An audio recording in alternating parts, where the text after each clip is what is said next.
जय हिंद। अब हम लोग 21 हब में चलते हैं, इसमें बिहार एसएससी के बिहार कर्मचारी चयन आयोग का जो कि तृतीय स्तर का प्रतियोगिता परीक्षा, इसमें टेस्ट सीरीज विद डिस्कशन के साथ हम लोग पढ़ाई करते हैं। इसमें सबसे पहला क्वेश्चन क्या है, तो कबीर किनके शिष्य थे? तो कबीर किनके शिष्य थे?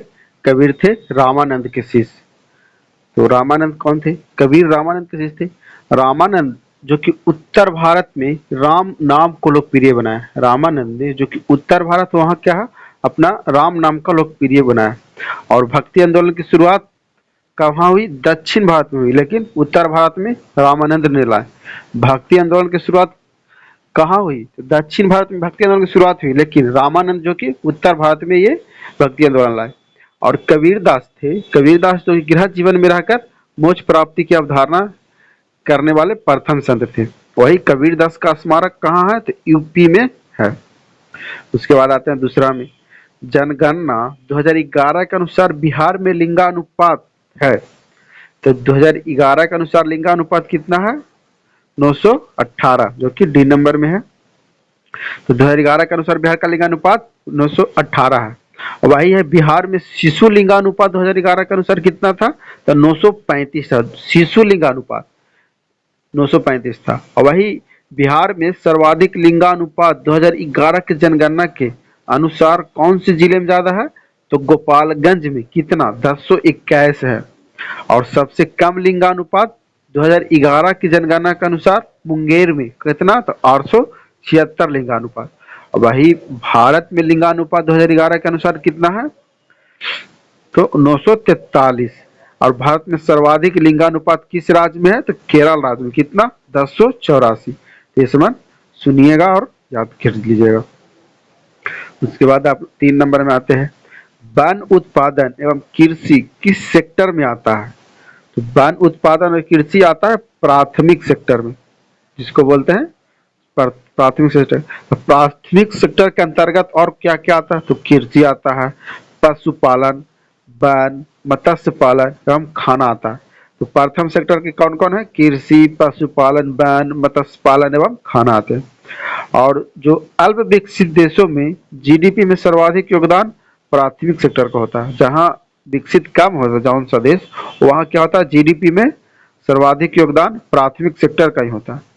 और द्वितीय सेक्टर में क्या क्या आता है? तो द्वितीय सेक्टर के अंतर्गत आता है विनिर्माण, उद्योग क्षेत्र। द्वितीय सेक्टर के अनुसार विनिर्माण और उद्योग से क्षेत्र, इसमें इंपॉर्टेंट क्वेश्चन है। उसके बाद है तृतीय क्षेत्र के अंतर्गत कौन कौन आता है?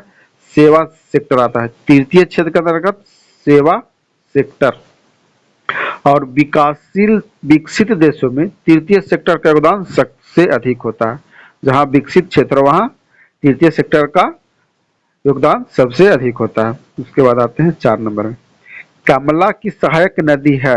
तो कमला की सहायक नदी कौन कौन है? इसमें से चारों होगा, सोनी, ढोरी और बलान। तो कमला की सहायक नदी इसमें से तीनों होगा, सोनी, बलान और ढोरी। तो गंडक नदी का उद्गम स्थल कौन सा है? गंडक का उद्गम स्थल नेपाल। और गंडक नदी के समीप गंगा नदी में मिलते हैं। गंडक नदी जो कि किसके समीप? पटना के समीप गंगा नदी में मिलते हैं। और गंडक नदी को नेपाल में क्या बोलते हैं? शालिग्राम। और मैदानी भाग में नारायणी नाम से जाना जाता है। गंडक नदी को नेपाल में शालिग्राम और मैदानी भाग में नारायणी नाम से जाना जाता है। गंडक नदी में शालिग्राम गोल पत्थर पे पाया जाता है, जिसको शालिग्राम को गोल पत्थर बोलते हैं। और सोन अमरकंटक की पहाड़ियों से निकलकर पटना के समीप गंगा नदी में मिलता है। उसके बाद आते हैं 5 नंबर में हम लोग, तो निम्नलिखित में से कौन एक सूखाग्रस्त क्षेत्र है? तो कौन सा है? रायलसीमा, जो कि सूखाग्रस्त क्षेत्र के अंतर्गत आता है। रायलसीमा कहाँ है? आंध्र प्रदेश के दक्षिण क्षेत्र में रायलसीमा स्थित है। भारतीय जो मौसम विभाग के अनुसार वहाँ 50 सेंटीमीटर से कम वर्षा रिकॉर्ड कर जाता है, वही इसी कारण वहाँ सूखा हो जाता है। अब भारत में सबसे कम वर्षा वाला क्षेत्र कौन है? लेह, जिसको लेह लद्दाख। अब बिहार में सर्वाधिक वर्षा वाला जिला किशनगंज। और बिहार में सबसे कम वर्षा वाला जिला क्षेत्र औरंगाबाद है। अब बिहार में सर्वाधिक गर्म क्षेत्र जो कि गया है, गया जिला। उसके बाद आते हैं 6 नंबर में, आर्थिक उदारीकरण का जनक किसे कहा जाता है? तो आर्थिक उदारीकरण का जनक डॉक्टर मनमोहन सिंह को कहा जाता है। इसके बाद आते हैं 7 नंबर में, भारत एवं पाकिस्तान का विभाजन किस योजना के तहत हुआ? भारत एवं पाकिस्तान की योजना किसके तहत हुआ? तो माउंटबेटन योजना के तहत भारत और पाकिस्तान का विभाजन हो गया, जिसमें लॉर्ड माउंटबेटन भारत के क्या थे? अंतिम वायसराय और स्वतंत्र भारत के प्रथम गवर्नर जनरल थे लॉर्ड माउंटबेटन। भारत पाकिस्तान का विभाजन कि धर्म के आधार पर हुआ। भारत और पाकिस्तान का विभाजन किसके आधार पर? धर्म के आधार पर। और क्रिप्स मिशन कब हुआ आया? 1942 में, जिसमें सर स्टैनफोर्ड क्रिप्स के नेतृत्व में क्रिप्स मिशन 1942 में आया। और बेवेल योजना में क्या हुआ? शिमला सम्मेलन के नाम से भी जाना जाता है किसको? बेवेल योजना को, जिसमें जून जुलाई 1945 में आयोजित किया, जिसमें भारत के विभाजन रोकने में असफल प्रयास हुआ। उसके बाद 8 नंबर में आते हैं, अफीम पौधे के किस भाग से बनाई जाती है? तो अफीम पौधे के फूल से बनाया जाता है। अफीम है जो पौधे के कौन से भाग से? फूल से प्राप्त किया जाता है। जैसे साइकस के तनों से मंड निकालकर खाने वाला साबूदाना बनाया जाता है। साइकस के तने से क्या बनाया जाता है? उसका मंड है जो निकाल कर उससे साबूदाना बनाया जाता है। और साइकस को सागोपाम भी कहते हैं। साइकस को क्या बोलते हैं? सागोपाम। चीड़ के पेड़ से तारपीन का तेल निकाला जाता है। चीड़ के पेड़ से क्या होता है? तारपीन का तेल निकाला जाता है। और जूनिपेरस की लकड़ी से श्रेष्ठ काष्टक तेल निकालते हैं। और टेनिन का प्रयोग किसमें किया जाता है? चमड़ा बनाने में एवं स्याही बनाने में काम आता है। तो ये इंपॉर्टेंट क्वेश्चन आंसर क्या है? टेनिन का प्रयोग चमड़ा बनाने एवं स्याही बनाने में काम आता है। इसके बाद है 9 नंबर, भूकंप होने से क्या होता है? तो भूकंप होने से दरार होता है। बी नंबर, भूकंप होने से दरार होता है। भूकंप प्लेट विवर्तनीय क्रिया द्वारा आती है। और 25 अप्रैल 2015 को नेपाल में भारी भूकंप आया था, जिसका केंद्र कहाँ था? लामजुंग। रिक्टर पैमाना पर तीव्रता कितना थी? 7.9। और रिक्टर भूकंप में 9 स्केल है, लेकिन प्रत्येक स्केल की तीव्रता 10 गुना बढ़ जाती है। सिस्मोग्राफ से भूकंप की तीव्रता का अध्ययन किया जाता है। सिस्मोग्राफ से भूकंप की तीव्रता का अध्ययन किया जाता है। उसके बाद आते हैं 10 नंबर में, कौन सा राज्य पर्यटन को बढ़ावा देने के लिए नदी परिभ्रमण जल विहार योजना शुरू करने जा रहा? तो ये होगा उड़ीसा राज्य है, जो कि पर्यटन को बढ़ावा देने के लिए नदी प्रबंधन जल विहार योजना को शुरू करने जा रहा है। उसके बाद 11 में आते हैं, मठ, चैत्य और स्तूप किस धर्म से संबंधित है? तो यह है बौद्ध धर्म। ये नंबर है। मठ, चैत्य और स्तूप किससे है? बौद्ध धर्म से संबंधित। मठ जहाँ बौद्ध भिक्षु रहते थे, मठ में बौद्ध भिक्षु रहते थे। स्तूप में बुद्ध के मृत्यु से संबंधित अवशेष। और चैत्य बौद्ध धर्म का पूजा गृह, चैत्य था बौद्ध धर्म का पूजा गृह। और बिहार बौद्ध शिक्षा केंद्र से संबंधित है। कार्ले का चैत्य भारत के सबसे बड़ा चैत्य है। कार्ले का चैत्य जो कि भारत का सबसे बड़ा चैत्य है।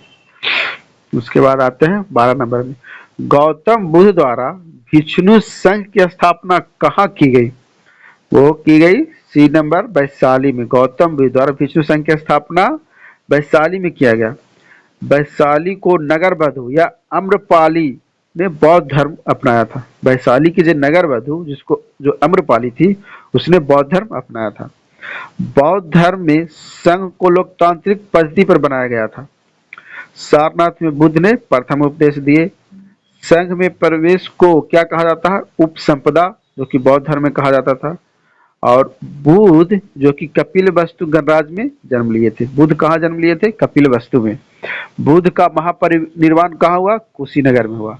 और गौतम बुद्ध ने 29 वर्ष की उम्र में घर त्याग दिया, जिसको बोलते हैं महापरिनिष्क्रमण। उसके बाद आते हैं 13 नंबर में, मुद्रा के सापेक्ष गलत है। मुद्रा के सापेक्ष गलत क्या है? तो यह सी नंबर, यह मुद्रा स्फीति को रोकता है। ये मुद्रा के सापेक्ष गलत है। तो मुद्रा के सापेक्ष गलत क्या है, वह मुद्रास्फीति को रोकता है और मुद्रा का अधिक प्रचलन से मुद्रास्फीति होती है। मुद्रा का अधिक प्रचलन से क्या होता है, मुद्रास्फीति होता है। और मुद्रा की स्थिति में कमजोर वर्ग को काफी कठिनाई होती है। मुद्रास्फीति की स्थिति में क्या होता है, जो निम्न वर्ग के लोग हैं उसको काफी कठिनाई होती है। मुद्रा का अवमूल्यन का अर्थ क्या है, जानबूझकर अन्य मुद्रा की तुलना में मूल्य कम करना, यह है मुद्रा का अवमूल्यन।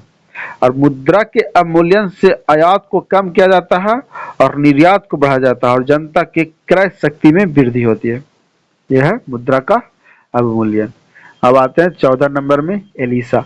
एलिसा परीक्षण किससे पता लगाने के लिए किया जाता है, तो एलिसा परीक्षण है जो कि एड्स को पता लगाने के लिए किया जाता है। एलिसा का पूरा नाम क्या है, एंजाइम लिंक्ड इम्यूनिटी सोल्वेंट एसे। वही HIV वायरस की जांच करने की एक प्रणाली है और इससे पता चलता है कि व्यक्ति एड्स पीड़ित है या नहीं है, HIV वायरस से पता चलता है। उसके बाद है 15 नंबर में, वर्ल्ड वाइड वेब संकल्पना किसने बनाई, तो वर्ल्ड वाइड वेब बनाई टिम बर्नर्स-ली ने। टिम बर्नर्स-ली ने क्या बनाया, वर्ल्ड वाइड वेब बनाया। बिल गेट्स माइक्रोसॉफ्ट का संस्थापक है और माइक्रोसॉफ्ट का CEO कौन है, सत्या नडेला, वो अध्यक्ष भी है। मार्क जुकरबर्ग फेसबुक के जनक, चार्ल्स बेबेज कंप्यूटर के जनक और जेम्स गुटेनबर्ग प्रिंटिंग प्रेस की स्थापना किए थे। उसके बाद आते हैं 16 नंबर में, घाटे का वित्त व्यवस्था एक साधन है, क्या है, राजकोषीय नीति, जो कि घाटे का वित्त व्यवस्था निधि का एक साधन है।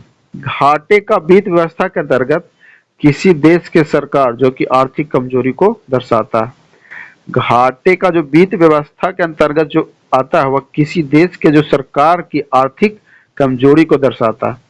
भारत में राजस्व व्यय सबसे बड़ा अंश ब्याज है। भारत सरकार की आय का प्रमुख स्रोत क्या है, निगम कर है। 17 नंबर में, निम्नलिखित में से कौन मुगल शासक 15 वर्षों तक निर्वासन में रहा, ये रहा हुमायूं, जो कि बार बार बाहर ही रहा। मुगल शासक हुमायूं 15 वर्षों तक निर्वासन में रहा, जो कि हुमायूं 1540 से 1555 ईस्वी तक भारत से बाहर निर्वासित रहे। फिर हुमायूं 1530 से 1540 तक भारत का शासक रहा। फिर 1539 में क्या हुआ, चौसा का युद्ध, और 1540 में बिलग्राम का युद्ध हुआ जिसमें शेरशाह से वह पराजित हो गया और भारत से बाहर खदेड़ दिया। और ईरान के शाह अब्बास की मदद लेकर हुमायूं मई जून 1555 में सरहिंद और मच्छीवाड़ा के युद्ध विजय प्राप्त कर फिर भारत का शासक बना और जनवरी 1556 ईस्वी में हुमायूं का मृत्यु हो गई। 18 नंबर में आते हैं, गुलबर्गा एक जमाने में किस राज्य की राजधानी है, तो गुलबर्गा है बहमनी की राजधानी थी। गुलबर्गा गुलबर्गा एक जमाने में किसकी राजधानी थी, बहमनी की। बहमनी राज्य की स्थापना कब हुआ, 1347 ईस्वी में, किसने, हसन गंगू ने किया। हसन गंगू और अलाउद्दीन बहमन शाह के नाम से गद्दी पर बैठा था। हसन गंगू जो था किसका, अलाउद्दीन बहमन शाह के नाम पर गद्दी पर बैठा। और बहमनी राज के महमूद गावा प्रसिद्ध प्रधानमंत्री एवं विद्वान थे। बहमनी राज के कौन थे, महमूद गावा प्रसिद्ध प्रधानमंत्री एवं विद्वान थे। उसी में बहमनी राज और विजयनगर के बीच रायचूर दोआब का लेकर अनेक युद्ध हुए। रायचूर के कारण बहमनी राज और विजयनगर में युद्ध हुए। बहमनी राज के 5 भाग में बांटा गया कि कौन कौन, बरार, बीदर, अहमदनगर, बीजापुर एवं गोलकुंडा, ये 5 राज्यों में बांट दिया गया बहमनी राज को। आते 19 में, अल बरूनी ने किसके राजकाल का वर्णन किया, तो अल बरूनी ने महमूद गजनबी के राजकाल का वर्णन किया। अल बरूनी महमूद गजनबी क्या थे, राजकाल में भारत आया था। और अबू रेहान अल बरूनी का जन्म बगदाद में हुआ। अबू रेहान अल बरूनी का जन्म कहाँ हुआ, बगदाद में। अल बरूनी ने कौन सा बुक लिखी, किताब उल हिंद, जिसको भारत की खोज बोलते हैं। इस पुस्तक में भारत के बारे में काफी जानकारी मिलती है, किसमें, भारत की खोज में, जिसको किताबुल हिंद बोलते हैं। महमूद गजनवी भारत पर कितने बार? 17 बार आक्रमण किया। बातें हैं 20 नंबर में, गुरु तेग बहादुर को मृत्यु दंड किसने दिया था? तो गुरु तेग बहादुर को मृत्यु दंड औरंगजेब ने दिया था। इसमें क्वेश्चन बार बार आता है ये, गुरु तेग बहादुर को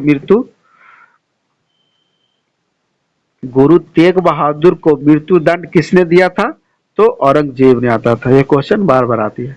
उसके बाद है 21 नंबर में, टीपू सुल्तान ने 1799 में किस युद्ध के दौरान मृत्यु हुई? टीपू सुल्तान को किस युद्ध के दौरान मृत्यु हो गई? हो गई चतुर्थ आंग्ल मैसूर युद्ध के दौरान टीपू सुल्तान की मृत्यु हो गई। मैसूर की स्थापना कहाँ हुआ? 1761 ईस्वी में हैदर अली के द्वारा किया गया। और मैसूर राज्य में अंग्रेजों के विरुद्ध कौन कौन? 4 से युद्ध हुआ। तो प्रथम आंग्ल मैसूर युद्ध 1767 से 1769, जिसको मद्रास की संधि बोलते हैं, मद्रास की संधि से खत्म हो गया। फिर दूसरी आंग्ल मैसूर युद्ध जो कि 1780 से 84 के बीच, जिसको मंगलौर की संधि। तृतीय आंग्ल मैसूर युद्ध 1790 से 92 ईस्वी, जिसको श्रीरंगपट्टनम की संधि से पर समाप्त हुआ।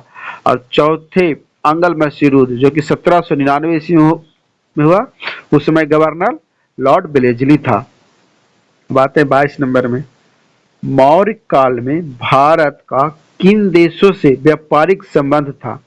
तो मौर्य काल में भारत के किन देशों से व्यापारिक संबंध था? तो चीन के मध्य एशिया, बर्मा, दक्षिण एशिया और कुछ पश्चिमी देशों के साथ व्यापारिक संबंध थे।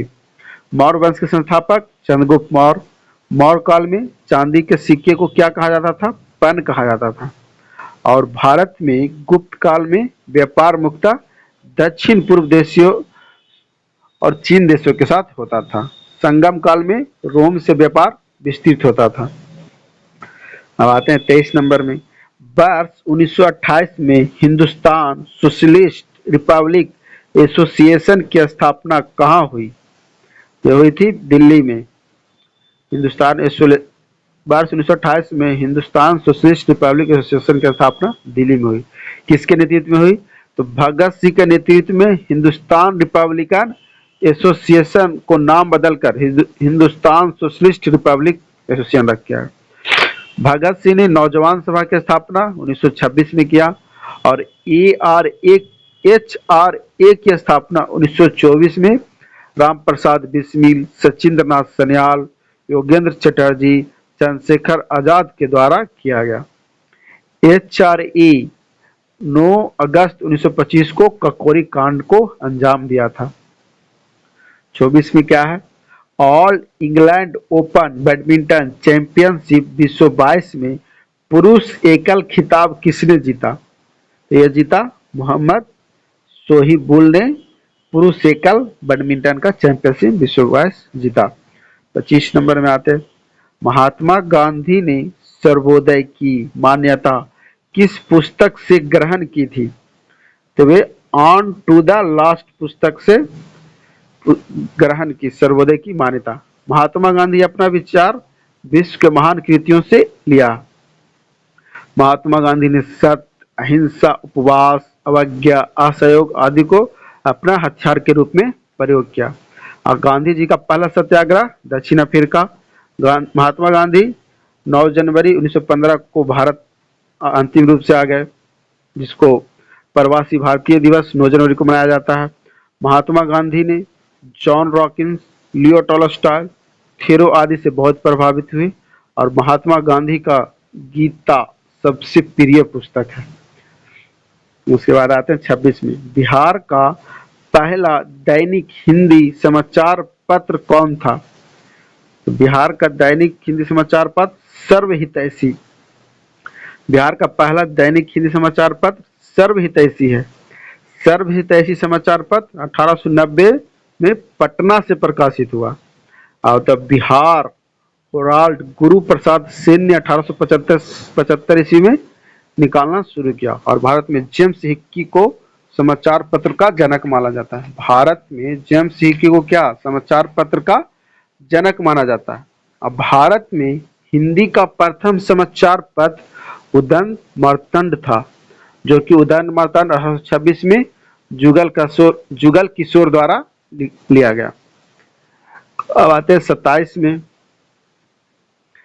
सूची 1 को सूची 2 के साथ सुमेलित कीजिए।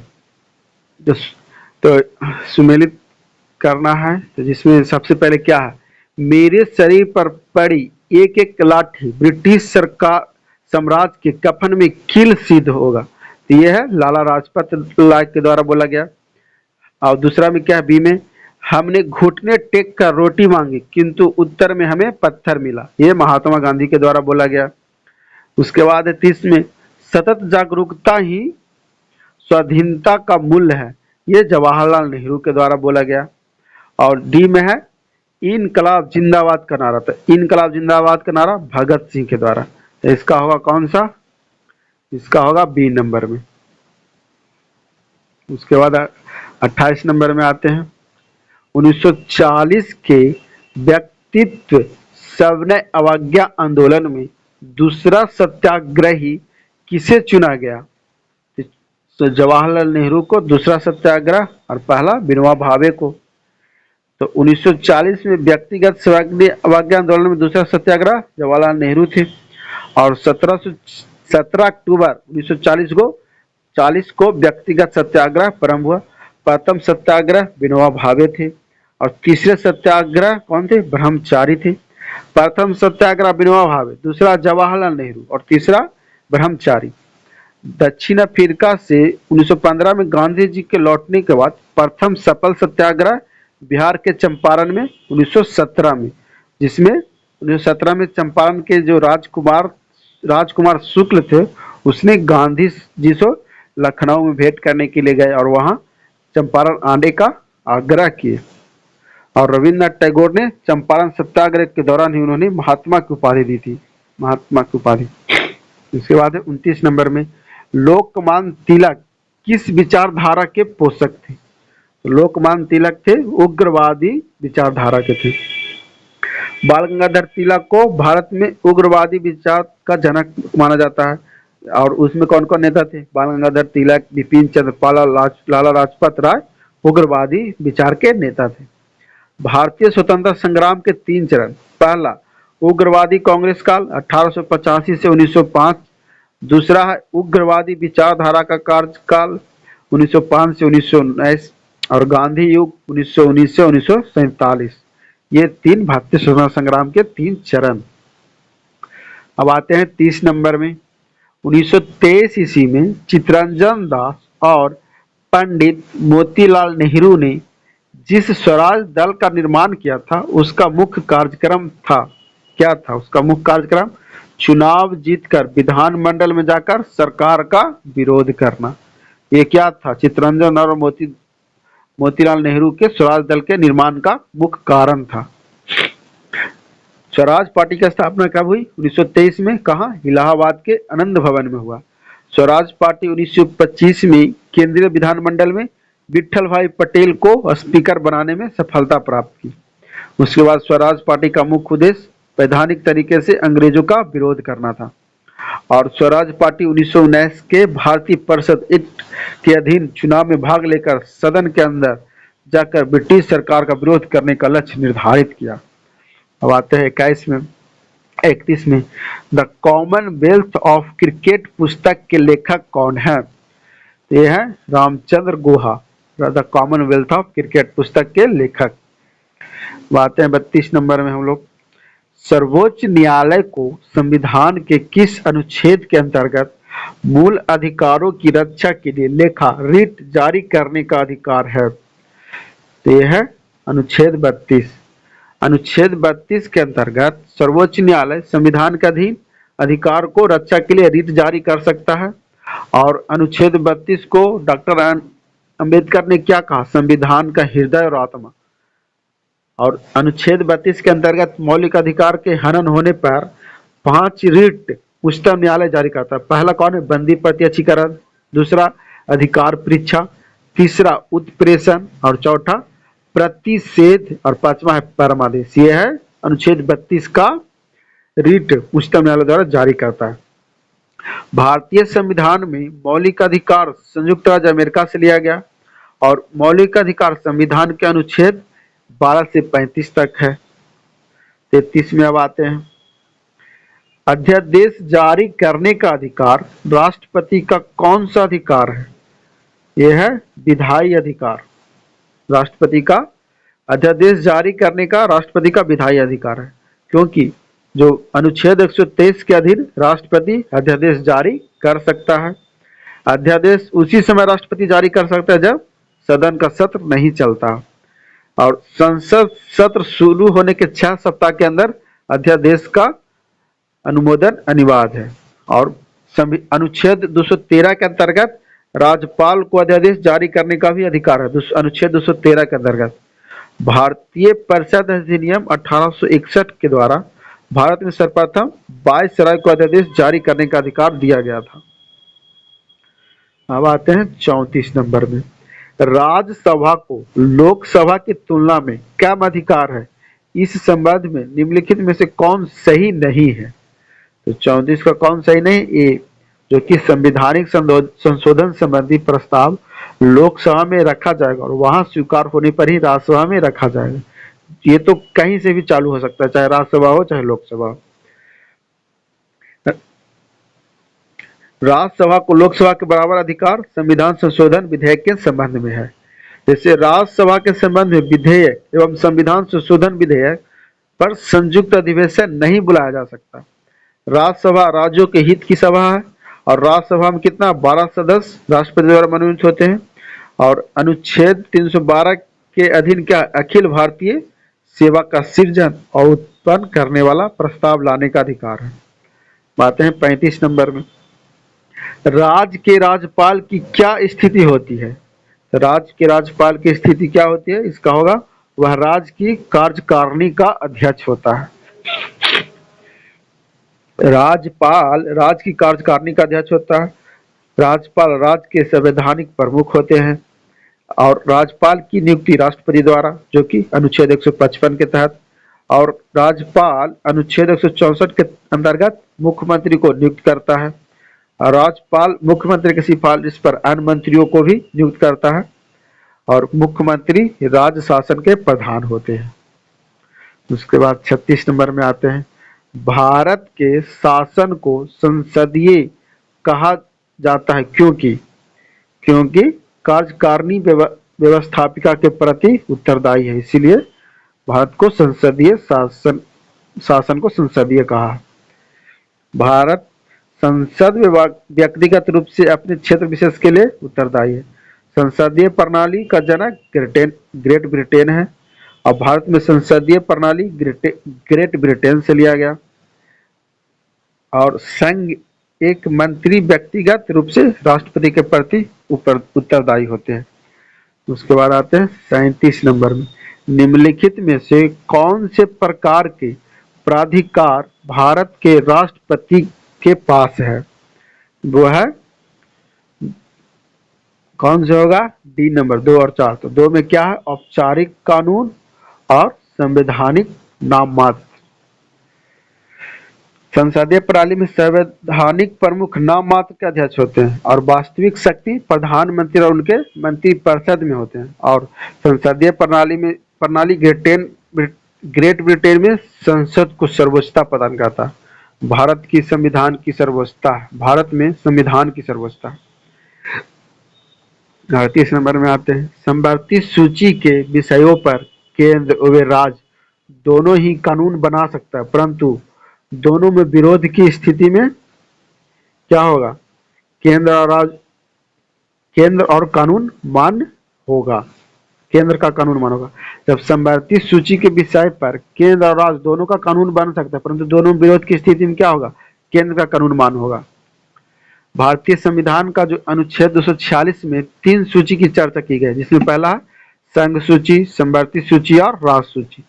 संघ सूची पर केंद्र कानून बनाते हैं, राज्य सूची पर राज्य विधानमंडल कानून बनाते हैं, और संवर्ती सूची पर केंद्र और राज्य दोनों कानून बनाते हैं।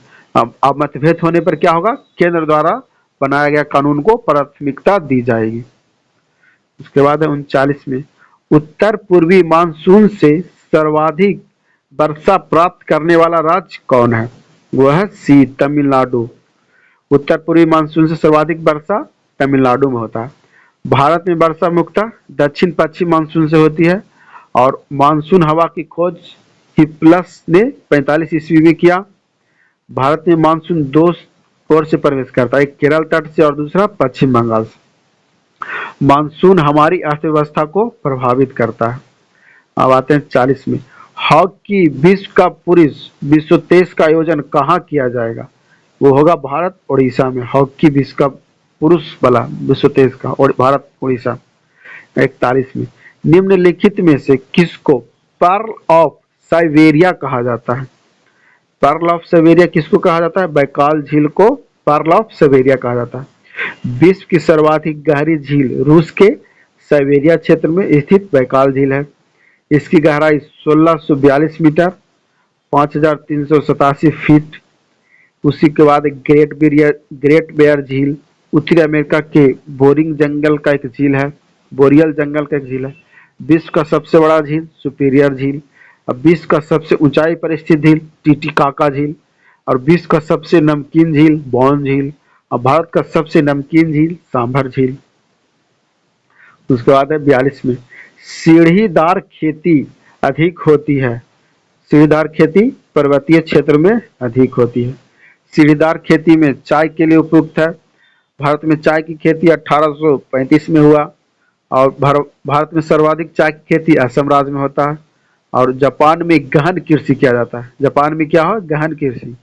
और रोपण खेती के अंतर्गत गन्ना केला आदि महत्वपूर्ण है, रोपण खेती के अंतर्गत। उसके बाद आते हैं 43 में। राष्ट्रीय विकास परिषद का गठन कब किया गया? राष्ट्रीय विकास परिषद का गठन अगस्त 1952 में किया गया। 6 अगस्त 1952 को एनडीसी की स्थापना की गई और 15 मार्च 1950 को योजना आयोग की स्थापना की गई। अब योजना आयोग के स्थान पर 1 जनवरी 2015 को नीति आयोग आ गया और नीति आयोग को अधिक संघवाद बनाया गया। 44 में। भारत में प्रगतिशील कर प्रणाली का सर्वोच्च उदाहरण क्या है? वह आयकर।